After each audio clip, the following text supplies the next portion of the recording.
questions I was able to answer. I was so like green to it all. But who was it? Who was your first break? well, the very first one that I was like paid to do was a band called Twin Atlantic, and they were from Scotland. Sure, I want one of those. Scotland? Yeah, Scotland. Scotland? Yep, and I couldn't understand a word they said. It was fantastic, but they were really sweet guys, and it was so fun. And it happened to be 2 videos. I wrote a treatment for like the 2 videos they wanted to bundle together. So I was like so stoked that it was like a 2-in-1 situation. So you got to direct 2 at one time. Yeah, Look at and that was really great. And it was over 2 days, and it was a lot of fun. And I actually had a lot of creative freedom on that, but there was just a lot of questions going into it, and I didn't know how to handle post. I like did all of post on my own, and I would color it, and I had to like hit deadlines, and I'm terrible with time management. And it was kind of my first taste of pre-production, production, and then diving right into post. Right. And that's a very long process, and you know, you have this group sort of effort leading you to the production, a group effort on set, and then oh my god, now it's all on me. Now you're all alone. Yeah. Here, take this pile of everything and then Yeah. just make it awesome. Yeah. And so it was my first taste of like deadlines and all that sort of thing. So yeah, it seems like forever ago. Who was the first big artist you did? Where it was like super famous to where your friends at home were like, oh my God, you did so and so? Because let's face it, like even like indie movies and shit that I've done, they don't give a fuck about that. It's just it's always like, oh, but the new guy accepted. He was, and you're just like, all right, cool. What was the first big person that all your friends back home were like, oh my God? Totally. It's funny because I used to think some of these smaller artists, I'm like, everybody should know them. Like, like you were saying. And I'm like, what do you mean you don't know that person? Like, they're huge on my computer. Yeah. They're big on my iPod when I run in the park. Yeah. And then when I run in the park. When I run in the park in a circle, they're huge to me. Oh, I love it. It was for Lil Wayne, Drake, and Future. In one video. Yeah, I was really fucking nervous, and it was great. What was the name of that video? It was called Love Me. Love Me. Also known as Bitches Love Me. Yeah, my bitches love me. Yeah. I don't give a fuck about no hate as long as my bitches love me. You're good. Yeah. Dude, I remember that video. Yeah. That video was fucking dope. Wasn't there like water and all kinds of shit? Like yeah, there was. It was like a watered down like bedroom that was sort of like dilapidated. That was a crazy video. I remember, you know, it's funny. I remember seeing your name on it, and I think I called Brent and I was like, hey, it's the same. That's the same girl, right? Like, holy shit. That's unbelievable. It was one of those experiences where I didn't have any sort of I wasn't really influenced too much by outside things at that moment. Right. There was a time in my career, though, shortly after that, where I felt like I had to fit into this sort of like mold of the type of videos that were happening with those types of artists. Sure. But that one, I kind of wrote that as like a fuck it, I'm just gonna put this together. I had all these kind of random setups that I kind of had saved, from past treatments or what have you. And I was home for some holiday break, and I was like sitting in my the kitchen table like at my parents' house in Seattle, right. And I was like, I'm just gonna put this together, and hopefully they're into it. And they ended up being really into it, obviously. So it was a really cool experience to be able to book that.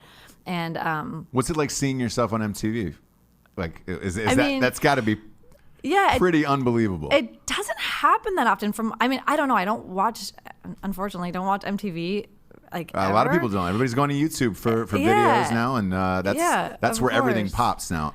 Yeah. I've got a 3-year-old, and all he does is watch music videos on YouTube. Oh my gosh. It dances to Good it. For you. Loves it. Lucky loves it. But you. I see the billions of views they have, and I think to myself, well, if YouTube didn't exist and this was still on MTV, could you get that many eyeballs on something? And I don't think it's possible. Not at all, especially with what they're doing with their programming. It doesn't lead anybody there. It's just kind of, it's almost like it's train wreck TV. I have a prediction for you. I don't think MTV will be a network in 5 years. Viacom owns them, Comedy Central, all these other guys, because just not enough people are watching. Their programming sucks. And I think it'll be combined into one and become one channel called Viacom. Well, they'll mix all that shit in together. That's just a guess. Yeah, I mean, I just did a huge job with Viacom, and it had all their brands in it, including Did MTV. it really? Nickelodeon and Nickelodeon and BET. There's a lot, and people don't realize. Yeah. And Comedy VH1. Central. Yeah. Yep. Yeah. That's CMT. my prediction. I think Viacom's going to be the channel, and they'll mix all of it into one, and all those reality programs and all that shit and comedy will be on the same channel, and that will be that. Interesting. Weird, right? Yeah, that's very interesting. So all your friends called you. They see the Lil Wayne video, and I'm sure they say, I want to meet him. Can I come on? Can I meet your friends? Yeah, no, it was interesting because like a lot of people came out of the woodwork for that one, and we're just like, whoa, like what? And that's what happens, right? Yeah. Where you're like, oh wait, I've been doing shit for a while, but you're gonna call me now? Like now you're gonna call me? That was pretty early on in my career, which was pretty exciting. But how old were you when that video came out? When did that come out? Like I was probably 26. Shit, Mm-hmm. That's a young age to get a video that big. And especially as a woman, like I don't know many female music video directors at all. Especially at 26 doing a Lil Wayne. I mean, that's a massive job. Were you like, holy shit, I can't believe that like this happened? Yeah, I mean, definitely. It was definitely a holy shit moment. And meeting the guys on set, I was so nervous to like meet Drake. I'd be nervous to meet Lil Wayne these days. Yeah. And there was a lot of like pressure and like build up leading up to meeting them that I think made me even more nervous.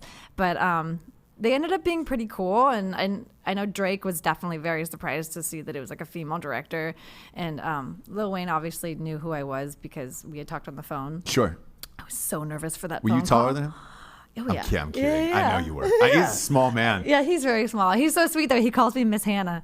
Oh, does he really? Yeah, which is kind of. Oh, hey, Miss Hannah. Hey, Miss Hannah. Hey, Miss Hannah. Okay, Miss Hannah. Okay. Yeah. So after the Lil Wayne video comes out, does your career explode after that, and you get a bunch of offers from like huge artists? It didn't explode, but people definitely, put me on the map. Like they knew who I was from that video.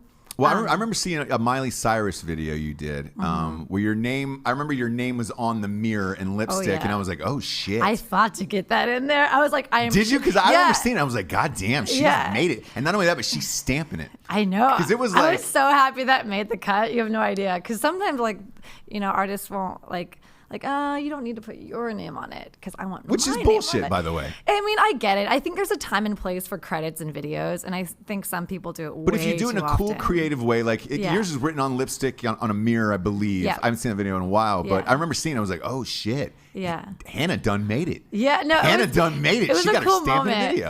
I was kind of nervous to have her do it. And then I was like, okay, now you're going to write my name in lipstick. She's like, I don't know how to spell it. I'm like, you were Hannah Montana. You know how to spell Hannah. Miley, you don't know how to spell fucking Hannah. Come on, Miley. No. I have only nice things to say about that girl. She was so professional and so much fun to work with. That's what I heard. Everybody says she's like the nicest person in the world. I was kind of blown away how just like down to earth and professional she was. Well, I guess if you grow up in it with your entire family, like the gig, you would hope at that point, and you're not spoiled, and you're like, all right, this is a job, and everybody else is depending on on me. And it was a really good time in her career. It was right after she made her look change into the We Can't Stop look. It was like the next thing she did. So that was like a really big moment in her career that definitely set her up as like a different type of artist, less bubblegum. And how did you get into because you do all of Nicki Minaj's videos and Ariana Grande? I see your name on all of those. How did those come about? Well, it started out, so the Lil Wayne one led to Birdman, and he that's the one, and he enjoyed working with me on what was the first one with him? I think it might have been Tap Out, which was like a conglomerate of artists called Rich Gang. Did your mom? Yeah. Is your mom watch the Tap Out video? Probably. Did she have a lot of questions after that of what these lyrics are? She has no idea. She's like, zero idea. Because that's graphic. She's like, oh, My that's Bitches nice. Love Me and Tap Out are two super graphic songs where it's like, oh, they're just talking about vaginas for 4 minutes. Bitches Love Me is almost too graphic for me because it's definitely gotten in the way of me booking other jobs. Has it really? Yeah, like any sort of like kids commercials or toy, like Mattel. Like, they'll look back and be like, hey, remember that video you shot? You're talking about pussies for 4 minutes? Yeah. You can't do Mattel. I know, and even Tap Out, there was like another line that Nicki had that kind of got in the way of some stuff. So, I mean, It was a really fun experience. I learned so much on that whole era, and that was also an era where I felt like I kind of tried to fall into the mold of other things that were happening around the time, which I really regret because I look back on those videos and I'm like, oh, I could have done this like my way. Like it didn't have I think I was still finding my voice though. Right. But yeah, so those videos led, Nikki was a featured artist on Tap Out, and that was my first time working with her. And then from there, she liked the way like we vibed. I think it went to, oh yeah, Sierra. Okay, and I on Lil Wayne, she was with Future. Sierra was with Future at the time. And They were Sierra, married, had a kid, right? Yeah, I don't think they were married, but they definitely were like They were a thing. Yeah. When you have a kid, you might as well be married. They weren't at that married. Point. They didn't have a kid yet. Oh, really? Yeah. This is like pre all that. That's pre. All right. She came to set and she like met me and she was really sweet. And then she came on Tap Out, which Future was also in. And she like gave me a big hug. And I was like, oh my gosh, she remembers me. I was like so excited. I'm like, I know Sierra. Like she's one of those artists that her and Lil Wayne, well, mainly just Sierra, that the first artist I had worked with who I was like kind of a fan of before working with them. Like, because other people that now in this industry have come up or become something while I was in the industry. Right. And there's only a few that I've worked with that have already been, very well established, even as a teen. So she was one, Sierra was one that I was just like really excited to work with. And she's just so talented. So Sierra loved what I did with the Future videos. And she had me do her single, I'm Out, which was like a really big single off that album, that whatever that one was. And Nikki was featured on it. And she also loved that I had previously worked with Nikki. And one job led to another. Yeah. And so then Nikki liked me on that one. And then I think that one led to Bang Bang. Oh yeah. You were nominated for that, right? Oh, I missed a lot. What did I miss? We got a producer off camera saying Hannah missed a lot. No, but like Hannah what did missed I a miss? big gap of her career. 14 to 15.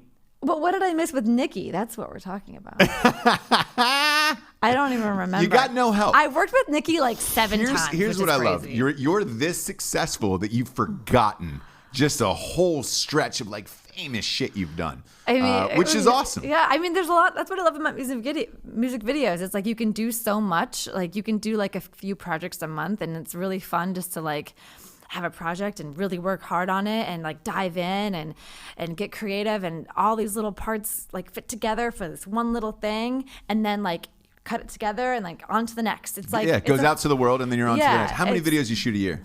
I think I'm averaging around 14 videos a year. Yeah. Holy shit. Last year it was less, but they were all bigger projects than the years prior. So gotcha. Budget wise?